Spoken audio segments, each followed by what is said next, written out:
तो ये जो सनातन शब्द है, हाँ। इसका क्या अर्थ निकलता है भैया? सनातन शब्द, जी। सनातन शब्द का अर्थ ये लिया जाता है पुराने समय से। अब पुराना समय कौन है? जी। पुराना समय जो जब है ये ब्रह्मांड की रचना हुई थी। अब भगवान विष्णु आवाज के सहित जब गर्ज करके आए थे तो वेदों को पहले लाए थे।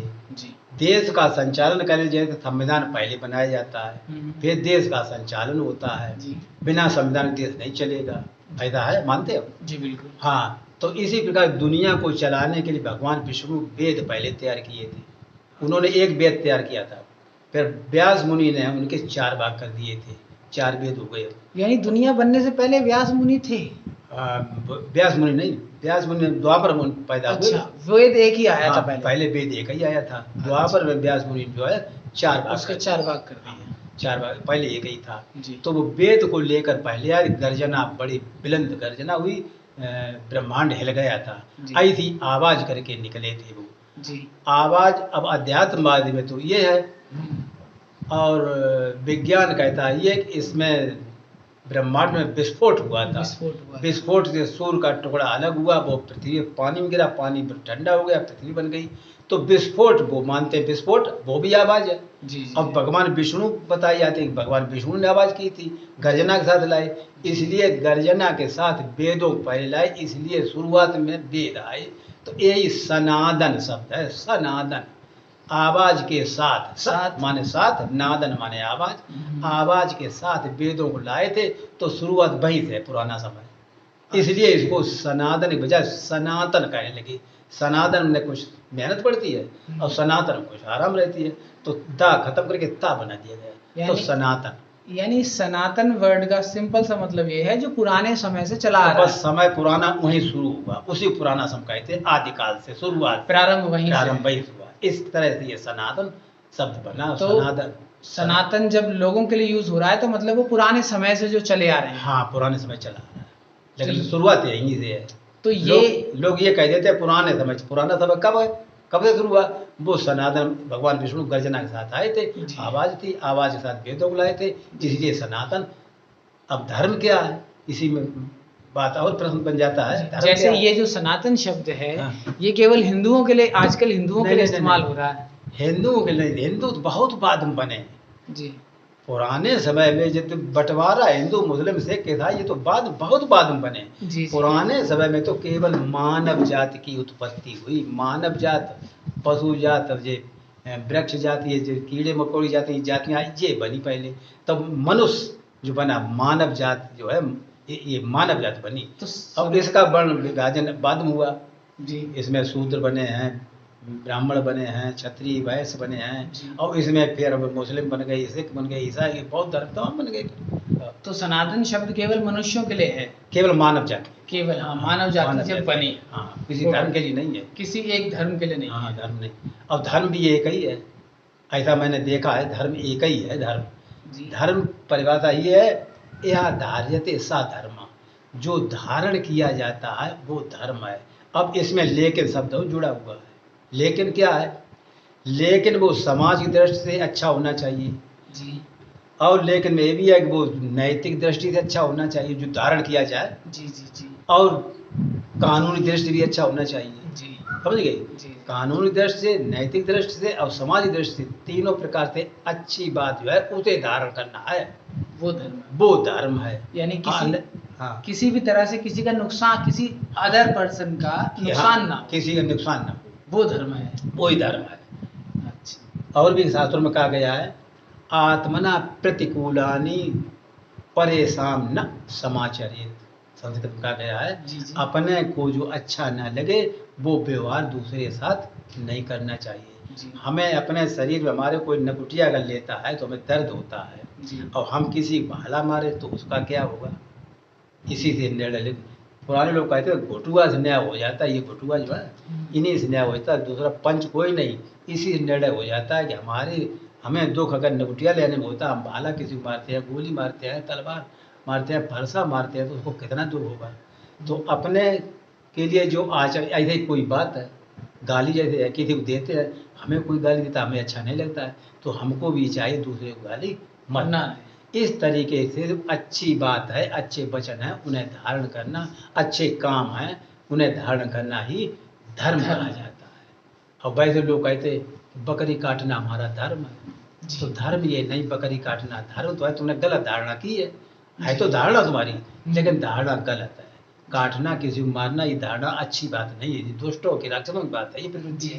तो धारणा वो भी है, धारण वो भी किया, सत्य को धारण किया, धर्म को धारण किया, अच्छी बात को धारण किया, और उन्होंने अपने दूसरे को दुख देना, डकैती डालना धारण किया। धारणा तो वो भी है, लेकिन वो अवैधानिक है, ना समाज उसको अच्छा बताएगा, नैतिकता भी अच्छी नहीं बता कहेगी, और ना कानून भी अच्छा बताएगी।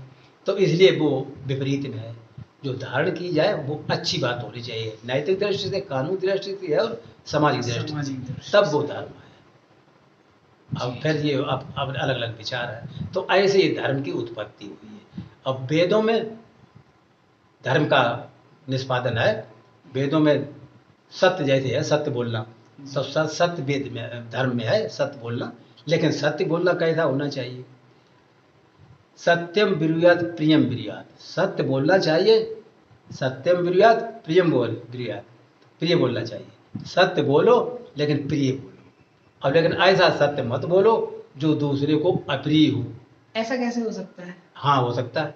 जैसे किसी व्यक्ति एक आंख है, एक आंख वाले को काना कहा जाता है, वास्तव में एक आंख है, उसको काना है, हाँ। लेकिन अगर एक कान इधर है तो उसको कितना बुरा लगे। तो ये अप्रिय सत्य है। सत्य तो है, बात तो ठीक है, लेकिन अप्रिय है। तो ऐसा सत्य मत बोलो दूसरे को दुख हो, समझे?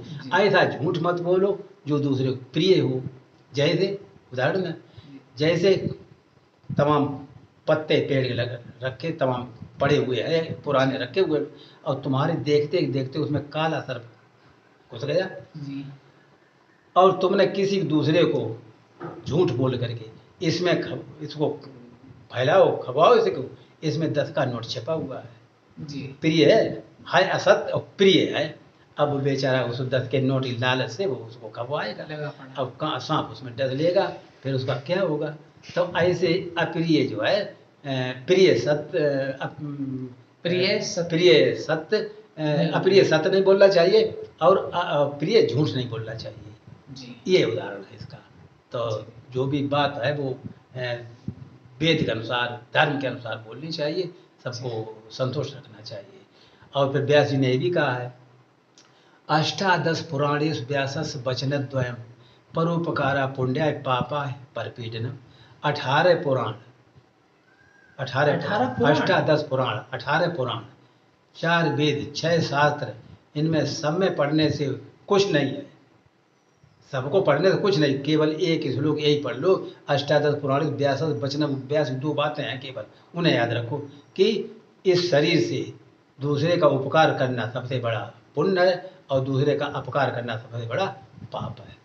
बस ये बचाए रहो, इस शरीर से दूसरे को कष्ट न होने पाए, किसी को किसी प्रकार से, न आँखों द्वारा कष्ट हो, न कानों द्वारा, न जीभ द्वारा, न हाथों द्वारा, न पैर द्वारा, किसी प्रकार से दूसरे को कष्ट न होना ही सबसे बड़ा पुण्य है, और कष्ट देना सबसे बड़ा पाप है। बस इतना संभाले रहो, अपने शरीर के किसी को कष्ट न हो, बस इतना है। वेद शास्त्र बिल्कुल न पढ़ो, इतने यानी बस हमारी वजह से कोई इंसान को दर्द ना हो। हाँ, दर्द, हमारी वजह से किसी को दर्द न हो, इतना सा धर्म। हाँ, अब एक बात इसमें जोड़ी जा सकती है, लोगों ने, हमारी चर्चा हो चुकी है एक बार। अच्छा, इस बार एक बैठे अपने हार खेत बैठे हुए, तब उन्होंने ऐसा कहा कि दूसरे को संतुष्ट करना, जैसे जो बेचारी दो हैं, प्रेमी प्रेमिकाएं हैं, तो दोनों संतुष्ट होता है, बड़े प्रसन्न होते हैं। तो यहाँ पर क्या, ये तो दोष है नहीं यहाँ पर।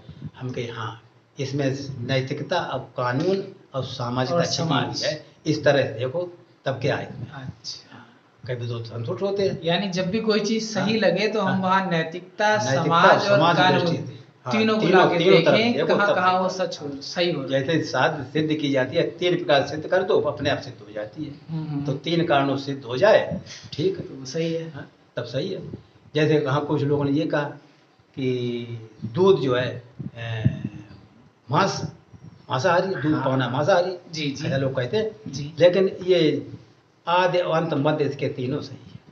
आदि अंत और मध्य, तो तीनों सही है। मतलब दूध निकाला, हाँ, दूध निकाला जानवर से, और दूध का तो सागर है जी दूध जो है सागर है जी जो जिसको क्षीर सागर कहते हैं। जी तो क्षीर सागर है सबके शरीर में। तो क्षीर सागर दूध निकाला, उसको मैंने दाना खिलाया, चारा खिलाया, उसकी सेवा की, तब निकाला। अच्छी बात है ये। जी अब उसको खाने से स्वास्थ्य बढ़ता है, तो ये भी अच्छी बात है। जी और फिर लोग कहते हैं कि उसका जो है ये मांस पशु जानवर से शरीर निकाला, फिर उसका आरती ज्योति जगाते हैं, ज्योति वो अशुद्ध है।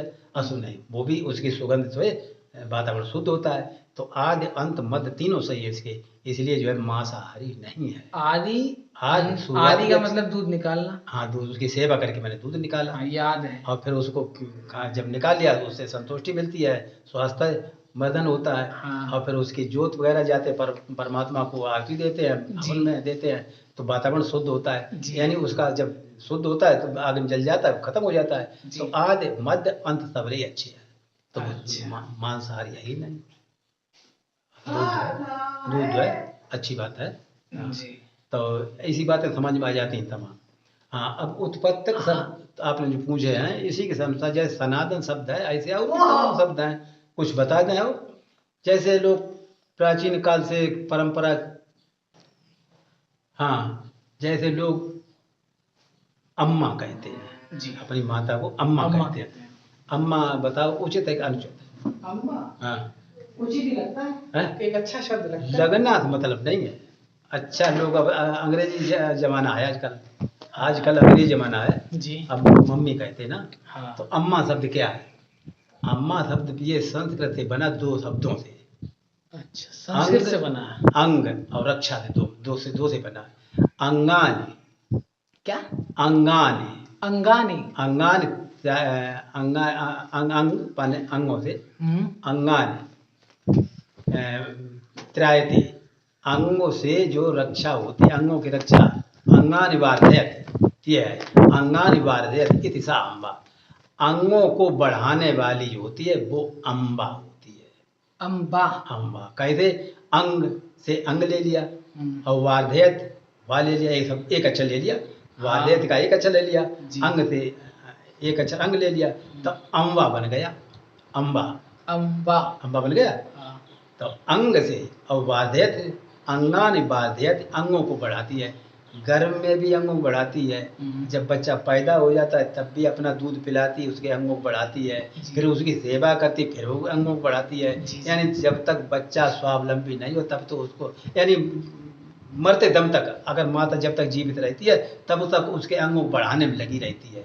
इसलिए उसको कहते हैं अम्बा, अंगों को बढ़ाने वाली अम्मा। अब अम्बा सही शब्द अम्बा है। जैसे जगदम्बा कहते हैं लोग। हाँ। हे जगदम्बे भवानी, है आरती कही जाती है, जग जगदम्बे। तो जगत की माता, जगत की अम्मा, अम्बा को अम्मा कहने लगे। यानी सही शब्द अम्बा है। अम्बा सही है, लेकिन बिगड़ा हुआ रूप अम्मा है। अम्बा में कुछ मेहनत पड़ती, अम्मा कुछ बोलने में सरल पड़ता है, सरलता उसमें, तो इसे अम्मा कहने लगे। अम्मा को बहुत पुराना शब्द है ये अम्बा। अब फिर अम्मा का पुत्र क्या होता है? अंगन बढ़ते तो समझ लिया, अंगों को बढ़ाने वाली माता होती है, ठीक। वो उसका सूक्ष्म रूप है अंग और वा, तो अम्बा इसका विस्तार हुआ अंगों को बढ़ाने वाली। इसी तरह पुत्र शब्द कैसे बना? पुत्र, पुम नाम नरकात त्रायते इति सह पुत्र।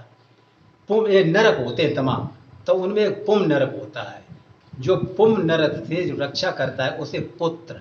पुम नाम नरका त्रायते, त्रायते में रक्षा करता है। पुम तो पू ले लिया उसका, त्रायते त्रा ले लिया, पुत्र बन गया। पू ले लिया पुम नाम नरक से, पुम नाम का नरक एक है तो वह पू ले लिया। हाँ। और त्रायते से त्रा ले लिया, तो उसका वह पुत्र। जी, तो ऐसे पुत्र की उत्पत्ति हुई। छात्र लोग विद्यालय में नहीं, तो मतलब ये जितने शब्द हैं इनका एक बहुत ही विस्तृत अर्थ है। इसका विस्तृत अर्थ है ही है, बनाए हुए हैं सब अर्थ। जैसे खग है, पक्षी है, खग। ख माने आकाश होता है, खा केवल खा माने आकाश, गा माने गमन करने वाला, तब खग बन गया। खग माने पक्षी, पक्षी पंखों को धारण करने वाला पक्षी हो गया। और ये शब्द संस्कृत से लिए हैं। संस्कृत मातृभाषा पुरानी है ही है, सभी भाषाओं की जननी संस्कृत भाषा है। सभी भाषाओं की, एक ही नहीं, सभी भाषाओं की माता जो है जननी जो है संस्कृत है। ये तो सब लुप्त होता जा रहा है। अब भाषा लुप्त होती जा रही है, इसको पश्चाताप करेंगे लोग जब इसके नहीं रहेगी। अरे जब जानेंगे ही नहीं तो क्या पश्चाताप करेंगे, उन्हें इंग्लिश में ही मजा आ रहा है। हाँ मजा आ रहा है, इसको जानते ही नहीं, इसको जानने वाले बहुत कम रह गए, पुराने ही हैं, अब नए कोई जानते मैं तो आपके ही मुंह से सुन रहा हूँ। संस्कृत जो है, अब संस्कृत कैसे बना था? हाँ। संस्कृत माने साफ, साफ साफ बिल्कुल स्वच्छ भाषा है। अच्छा, साफ, साफ। इसमें तद्भव शब्द की आवृत्ति नहीं है, इस भाषा में तद्भव शब्द कोई है ही नहीं। तद्भव मतलब जो किसी से बनाए जाए। तद्भव माने जो अशुद्ध, बिगड़ा हुआ रूप, अशुद्ध होते हैं। जी जी जी। हाँ, जैसे कबीरदास का पान पूजे हर में ना, पाहन माने पहाड़, पान पूजे तो पाहन उन्होंने कह दिया, तो तद्भव शब्द इस भाषा में नहीं है। अगर अंग्रेजी का शब्द इसमें आता है तो जैसे लखारी झींगुर को उसके पंख को नोच कर फेंक देती है, अपनी गुंजार उसमें फिट कर देती है गुंजार, और उसी तरह वो भी बोलने लगता है। ऐसे ही संस्कृत का व्याकरण जो है अन्य शब्दों को, अंग्रेजी के जैसे शब्द है उसको अगर इसमें लाया गया तो वो व्याकरण जकड़ेगी। और संस्कृत भाषा व्याकरण जैसे जकड़ी, जैसे नारियल के बीच में गरी, इस तरीके से जकड़ी भाषा ये संस्कृत व्याकरण से। तो वो जब अंग्रेजी शब्द इसमें आएगा तो व्याकरण उसमें अपने में जकड़ेगा। लखारी की जैसे झिंगुर बच्चों को अपने खींचती है, अपनी गुंजार भरती है, तो व्याकरण जब उसमें बोलने लगेगा तब उसका प्रयोग होगा। जैसे फ्लावरों से, फ्लावर बने फूल, हाँ फ्लावरों अंग्रेजी हमें मालूम नहीं, नहीं, सही है, सही है। फ्लावरों से की सुगंध से वातावरण शुद्ध होता है। हाँ। अब इसका हम प्रयोग करें उसमें संस्कृत में, जी। फ्लावर, संस्कृत नहीं बना रहे, फ्लावराणाम, फ्लावराणाम, अब संस्कृत में लाया गया वो सब फ्लावर को, सबसे अंतिम प्रयोग हुआ फ्लावराणाम सुगंधि वातावरणम शुद्ध है। संस्कृत जब लाया तब उसको षष्ठी विभक्ति प्रयोग था, फूलों की महक जो सुगंध जो है वातावरण शुद्ध करती है। फ्लावराणाम सुगंधि वातावरणम शुद्ध है, ये बनेगा। या शुद्धम करो, कई रूप बन जाते हैं। अनुवाद में जैसे कोई कहे जो अनुवाद गलत किया, कई रूप होते हैं। जैसे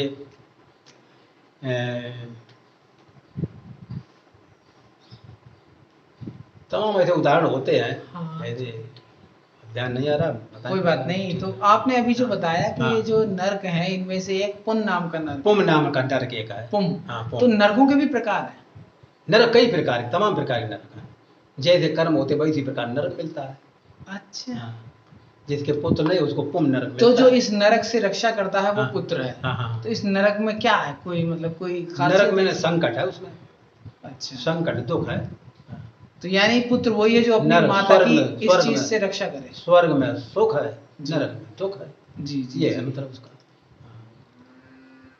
तो ये व्युत्पत्तक शब्द है, तमाम है जी। और भी है, लेकिन वो बताओ तो और बताएं कुछ। बताइए, इसी में बता दीजिए। बंद करो। जी जी के लिए जाता है जी, वह पढ़ने के लिए जाता है, वह पठनाय गच्छति। दूसरा है सह पठनार्थम गच्छति, सह पठतुम गच्छति। इसमें कोई भी कर दो, सब सही, तीनों सही हैं। तीनों सही। सह पठतुम गच्छति, सह पठनार्थम गच्छति, सह पठनाय गच्छति। हाँ, तीनों सही। तो ऐसे अनुवाद जो है कई तरीका से हो जाता है। ये एक ही शब्द का मतलब एक ही वाक्य का कई तरह से, हाँ, कई तरीका से हो जाता है। ऐसे होता है। संस्कृत भाषा बड़ा विचित्र भाषा है। हाँ, संस्कृत साफ भाषा है, इसमें तद्भव जगह नहीं है यहाँ पर। संस्कृत माने साफ, संस्कृत माने सफाई, बिल्कुल निम्न स्तर का हम अर्थ बताए रहे। निम्न स्तर का, उच्च स्तर का तो है ये संस्कृत। अच्छा। निम्न स्तर जो समझ न पाए उसको बताए रहे। अच्छा। ये साफ भाषा है बिल्कुल। अच्छा। और संस्कृति माने सफाई, संस्कृति माने हमारी सफाई क्या है। हम ईश्वर को मानते हैं, हमारी संस्कृति है, हमारे मंदिर सामने बने हैं, ये हमारी सफाई है, हमारी चरित्र की सफाई है ये कि हम मंदिर को मानते हैं, हम बड़ों की सेवा करते हैं, हमारी चरित्र की सफाई है ये। हम ऐसा पहनावा पहनते हैं जैसे ये कलर का है, यानी भगवान का ये वस्त्र है, पट है, अम्बर है ये, तो ये हम भगवान को मानते हैं, ये हमारी सफाई है। ये कपड़े पहनना हमारी सफाई है कि भगवान को मानते हैं, समझ गए। ये मतलब संस्कृति है। और नाचना गाना है, ये हमारी सफाई है। जैसे हमारे भगवान नाचते थे, हमारे राम नाचते थे, हमारे कृष्ण नाचते थे, हम उसी तरह हम भी नाचते हैं, प्रेम में आकर के, भक्ति में आकर के हम नाचने लगते हैं। हाँ, तो ये हमारी संस्कृति है। संस्कृति बिल्कुल बिल्कुल जमीनी शब्द है ये, सफाई। और संस्कृत, समझ गए। जी जी। तो हम जमीनी भाषा बोल रहे हैं, वो उच्च स्तर की तो जाएंगी दोनों बातें, लेकिन निम्न स्तर वाली बताने वाली बहुत कम है। जी जी। ठीक, ऐसी चीज़ है संस्कृत। जी जी।